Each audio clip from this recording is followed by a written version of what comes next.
Hello, my friends. Welcome back to Managing Mona's Moolah. I am Mona, or welcome if you're new or if you're just passing by.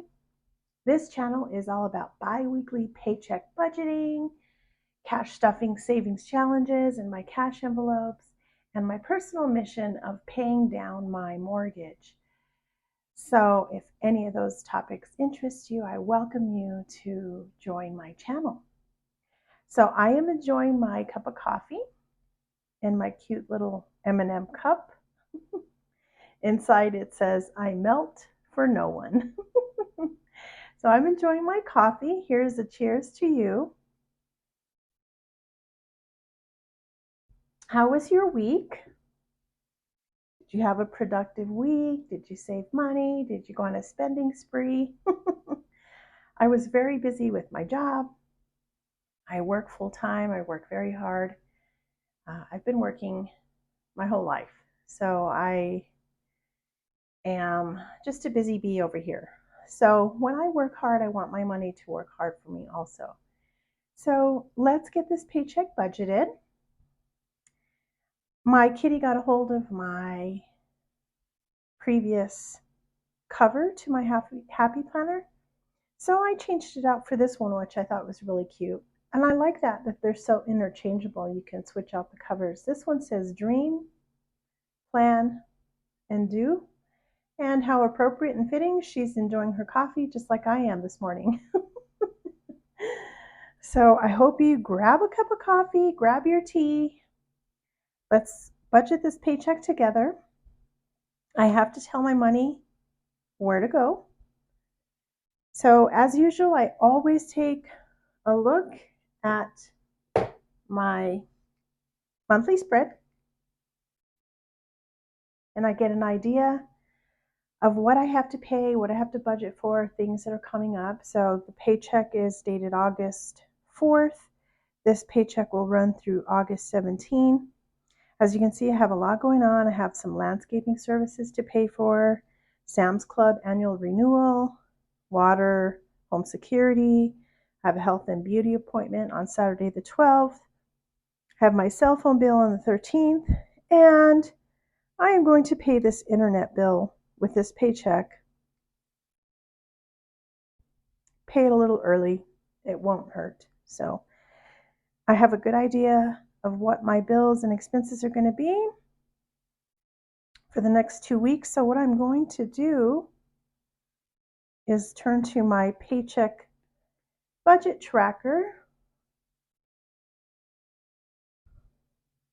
And let's see if I can take this out of the binder so it'll make it a little easier. I'm going to set this off to the side.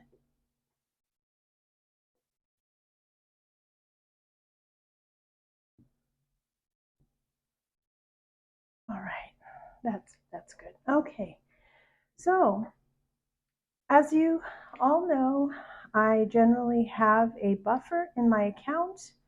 It is a cushion in case I encounter an emergency of some sort. So that I always leave in my checking account.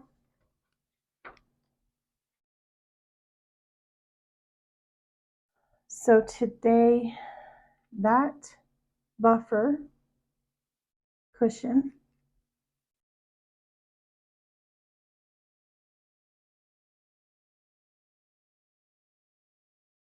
that is $85.31.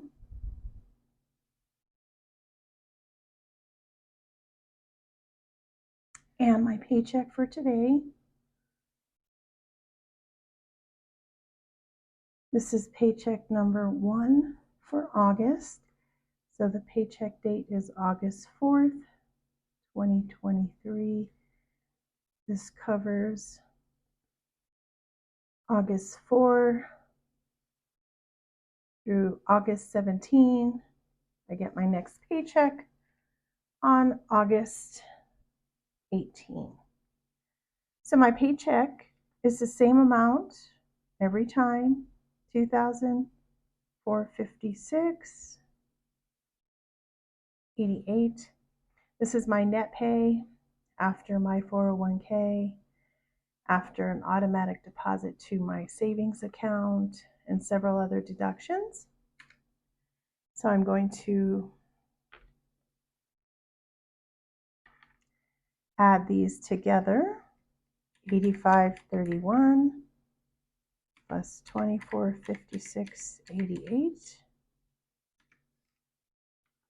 So that leaves 25.42.19 to work with over the next 2 weeks.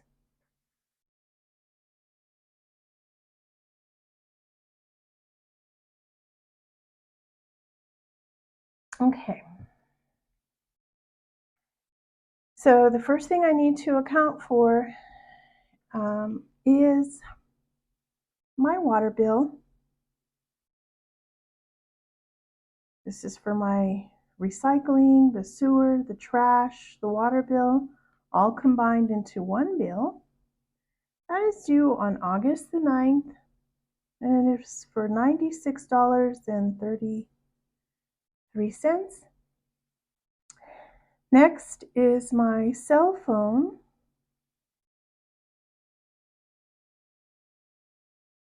That is due on August 13th. My share is $63. It used to be $170.76, but now that is being paid from my boyfriend's account, so now I'm just going to give him my share for the one line that I use. Same goes for the internet. I used to pay this. Now he is paying it, and this is the internet that is due on August 21st, and my share is $50. I have my Sam's Club.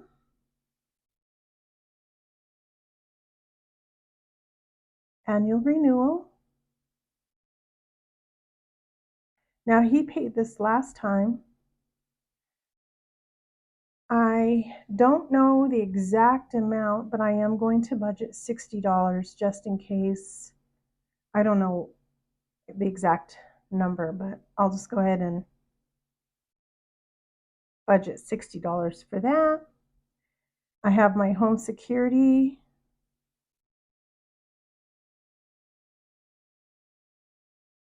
Due on August the 9th. That is always $67. And I also, well, I think that's it. Yeah, that's it. That's it. Okay, let's add these together. Okay, so I have $96.33 for my water, $63 for my cell phone, $50 for my internet, $60 for Sam's Club renewal, and $67 for my home security bill. So that leaves $336.33 for my bill total, and I'm going to subtract that from my income of $25.42.19, and that leaves a remainder of $2,205.86, which I'm going to carry down to my cash envelope section.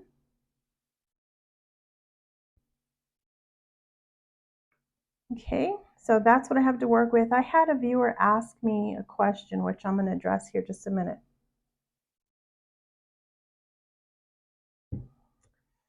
Somebody asked me if I had any streaming services like Netflix, for example, or Hulu and all that. And yes, my boyfriend pays for all those streaming services. So I don't have to budget for any of that. So if I come to my cash envelopes section, I have my allowance. Now I have a mini vacation coming up at the end of August, so I'm going to give myself a little bit more so that I can save and stash some of this and use it and enjoy it when I go on my mini vacation at the end of the month. So I'm going to budget $150. My groceries,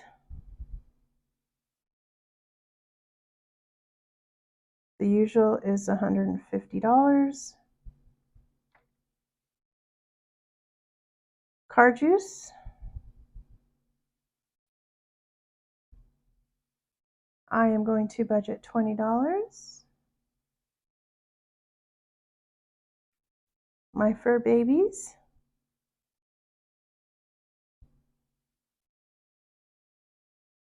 and I'm budgeting $50 for them. I have a landscaper coming to do some work, so I have to budget. I don't think it's going to be this much, but I'm going to set aside $100 for those services. And of course, I have miscellaneous, which I'm going to budget $20.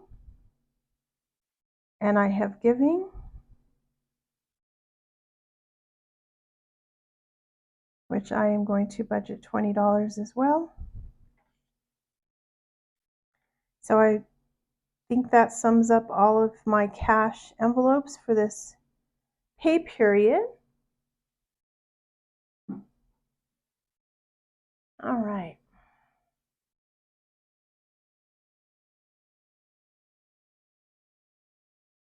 So let's add these together. I hope there's no glare on this calculator. Last time there was a glare. It was not very nice. Okay, so let's add my cash envelopes together. So I have $150 for my allowance, $150 for groceries, $20 for car juice, $50 for my fur babies, $100 for the landscaper, $20 for miscellaneous, and $20 for giving.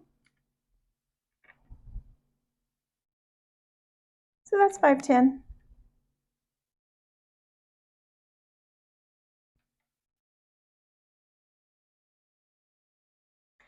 Let's subtract this from $2,205.86, and that leaves $1,695.86. Alrighty. All right, so we're just trucking along here. We have all of our bills getting paid and accounted for, the cash envelopes. I'm going to pull this dollar value and take a sip of my coffee. I hope you're enjoying your coffee this morning or your tea. Okay, so I have $1,695.86 to bring to my sinking fund section. I always view the sinking funds as a savings, like a mini savings, putting it aside and saving it for a specific purpose, due on a specific day, such as my car insurance.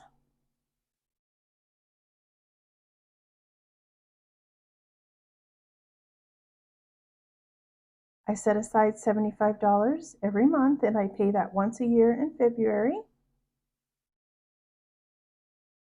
I set aside money for gifts, birthdays, Christmas, special occasions, and this time I am reserving $30. And my health and beauty envelope, which has gone neglected for a while, will now start regularly appearing under my sinking funds section.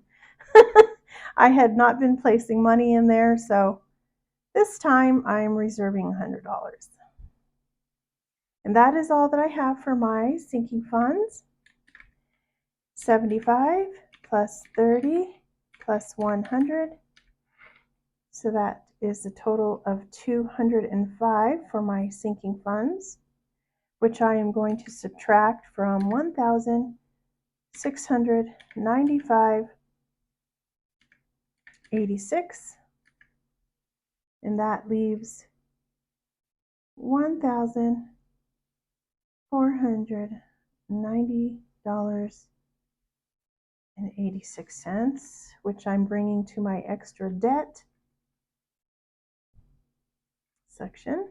That's kind of messed up. Oh well. 1,490.86.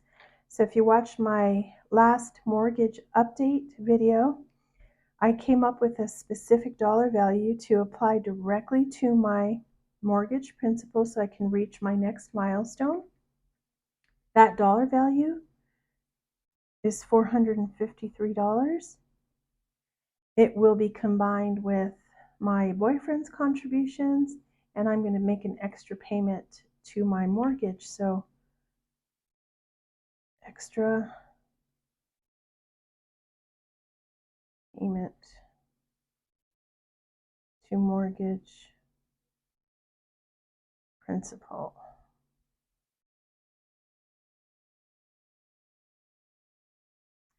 So let's subtract 1490.86 minus 453,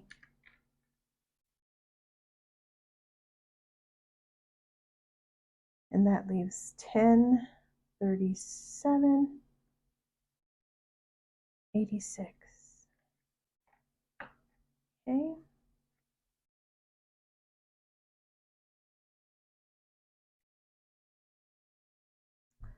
So I'm going to bring the 1037.86 to my favorite section in my budget.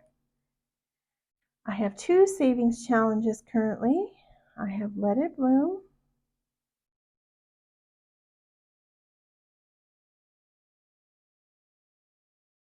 savings challenge, and I am reserving $50 for it. My second savings challenge is Jar of Hearts, and I am reserving $65 for that one. Now that is really too much money to leave in this account that does not earn any interest. So what I'm going to do is plan on transferring the bulk of the remainder here into my savings account so I can earn some interest. So I have 1037.86 minus 50 minus 65. So what I'm going to do is plan on transfer to savings $800. There's no sense in leaving that in here. It doesn't earn any interest, so might as well move it, save it for a rainy day. Have you seen that speech that Dave Ramsey did on stage? I saw a YouTube video the other day, and he pulls out his umbrella on stage, and he says, it's not a matter of if it's going to rain, it's a matter of when it's going to rain. So save for a rainy day. I like to listen to Dave Ramsey. Anyways, so I'm going to save for a rainy day, and I'm going to transfer that $800 and forget about it until I absolutely need it. Once it goes into my savings account, that's it. I rarely touch it. So then here we have a buffer, which I always keep for emergencies, and it's treated as a carryover into my next pay period. So I'm going to reserve $122.86 for that. Okay, so let's add these savings items together. There's 50 plus 65 plus 800 plus 122 86. So that savings total is $1,037.86. And if I subtract that from the leftover up here, that leaves a zero-based budget. Now, one thing I'd like to say is my understanding is there are two different things happening when we see this zero. The first is a zero-based budget where you have given every dollar a job. That is what we call a zero-based budget, right? Now, what I refuse to do, what I've never done, is drawn my checking account down to zero. I always keep that buffer in there for emergencies. That is different. I have it planned. It's sitting there. It's not a huge dollar value, but it provides some measure of comfort in case an emergency happens. So that's the two differences that I see, is drawing your budget down to a zero, but then making sure you have that buffer in your checking account for emergencies. Very big difference between the two. So let's go ahead and check my math. I'm going to use this little formula down here that the Budget Mom has. So I'm just going to check my math.